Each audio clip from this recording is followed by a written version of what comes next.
Assalamualaikum warahmatullahi wabarakatuh. Saya atas nama Meli Ulfa. Di sini saya akan mempresentasikan tentang upaya pemberantasan tindak pidana korupsi di Indonesia. Pemberantasan tindak pidana korupsi dapat dilakukan oleh Polri. Dalam hal ini dalam penyidikan diatur dalam pasal 14 ayat 1G nomor 2 tahun 2002 tentang Kepolisian RI. Penyidikan tindak pidana korupsi tidak hanya dimiliki oleh Polri, namun Kejaksaan dan juga Komisi Pemberantasan Korupsi juga memiliki kewenangan dalam melakukan penyidikan.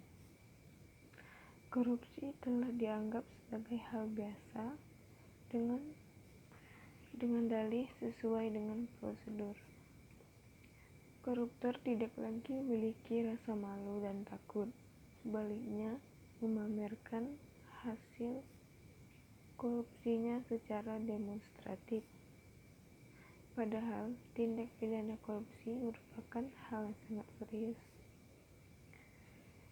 karena korupsi dapat membahayakan stabilitas dan keamanan negara dan masyarakat,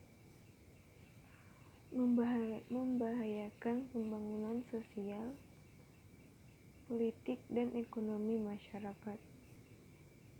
Bahkan dapat pula merusak nilai-nilai demokrasi serta moralitas bangsa, karena berdampak membudayakan tindak pidana korupsi tersebut, sehingga meningkatnya tindak pidana korupsi yang tidak terkendali akan membawa dampak yang tidak hanya sebatas kerugian negara dan perekonomian sosial, tetapi juga pada kehidupan berbangsa dan bernegara.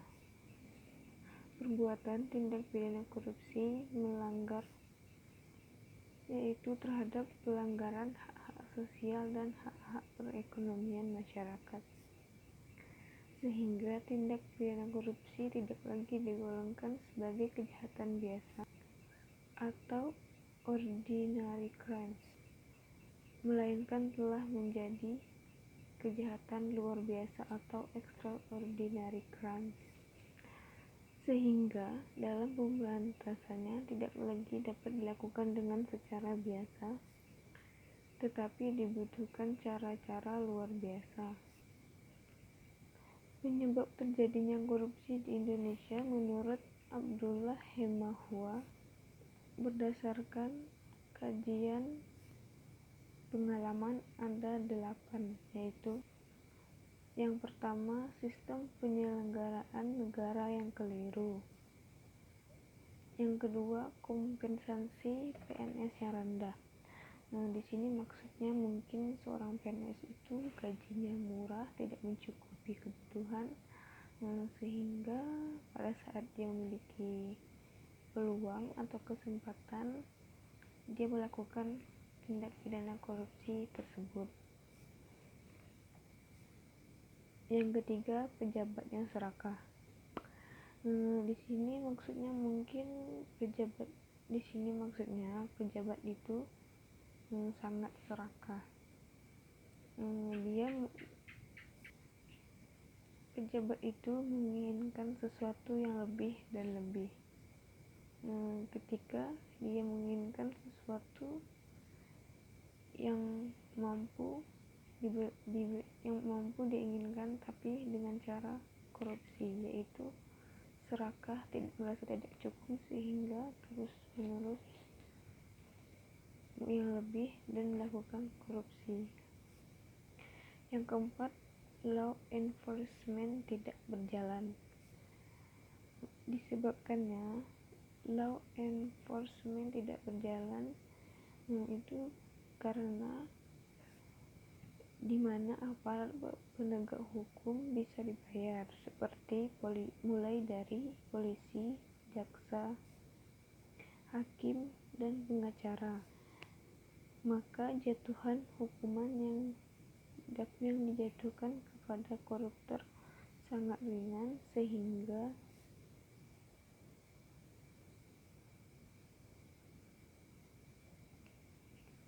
tidak menimbulkan efek jera bagi koruptor. Yang keenam, pengawasan yang tidak efektif. Yang ketujuh, tidak ada keteladanannya pemimpin. Yang kedelapan, budaya masyarakat yang kondusif (KKN). Menurut Undang-Undang Dasar 1945 Amandemen Pasal 1 Ayat 3, Indonesia ialah negara hukum. Sebagaimana layaknya suatu negara hukum, maka kepentingan masyarakat harus mendapat perlindungan hukum. Seperti alinea 4 tersebut dalam Undang-Undang Dasar 1945 Amandemen, untuk membentuk suatu pemerintah negara yang melindungi segenap bangsa Indonesia. Perlindungan tersebut merupakan hak-hak yang diatur dan dijabarkan dalam berbagai peraturan perundang-undangan. Warga negara berhak untuk hidup tentram, damai, aman, dan terhindar dari berbagai tindak kejahatan. Bila mana terjadi kejahatan, maka penegak hukum harus bertindak sesuai kewenangan. Dengan adanya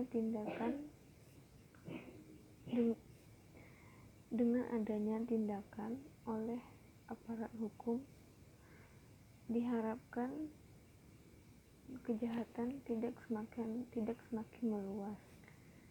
Bila penegak hukum kurang baik seperti sekarang, maka kejahatan bisa berkembang. Korupsi di mana-mana, kasus suap semakin memarak, penyalahgunaan narkotika dan sebagainya. Akhirnya, sebaik apapun peraturan perundang-undangan, pada akhirnya bergantung pada aparat penegak hukumnya. Korupsi berkaitan dengan kekuasaan, karena dengan kekuasaan itu penguasa dapat menyalahgunakan kekuasaannya baik untuk kepentingan pribadi, keluarga, dan kroninya.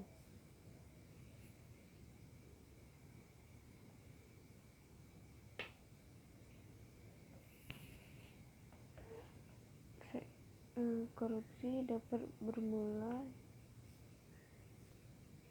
berkembang di sektor publik dengan bukti-buktinya. Bukti-buktinya yang nyata bahwa dengan kekuasaan itulah pejabat publik dapat menekan atau memeras para pencari keadilan atau mereka yang memerlukan jasa layanan dari pemerintah. Korupsi di Indonesia sudah tergolong yang merusak tidak saja keuangan negara dan potensi ekonomi negara, tetapi juga meluluh lantahkan pilar budaya sosial, moral, politik, dan tatanan hukum dan keamanan sosial. Lanjut kesimpulan yang tadi, upaya pemberantasan tindak pidana korupsi melalui penegak hukum yang berkeadilan saat ini masih memerlukan perjuangan yang berat, karena kejahatan korupsi merupakan kejahatan yang luar biasa atau extraordinary crimes yang berbeda dari kejahatan pidana biasa. maka upaya yang dilakukan harus berdasarkan sistem yang terpadu dan luar biasa pula. Sebagai kejahatan yang luar biasa, pemberantasan tindak pidana korupsi memerlukan kemauan politik luar biasa, sehingga Presiden sebagai kepala negara menjadi figur penting dalam menggerakkan dan mengordinasikan peran polisi, jaksa, hakim, pengadilan, dan KPK menjadi kekuatan dahsyat sehingga praktek KKN seperti penyegokan, penggelembungan harga, gratifikasi, dan penyalahgunaan kewenangan lainnya dilakukan oleh oknum PNS atau pejabat pusat, baik di tingkat daerah maupun pusat, dapat dipersempit ruang geraknya melalui cara-cara penegakan yang luar biasa dan terpadu. Sekian presentasi dari saya. Apabila ada kesalahan dan kekurangan, saya mohon maaf. Wassalamualaikum warahmatullahi wabarakatuh.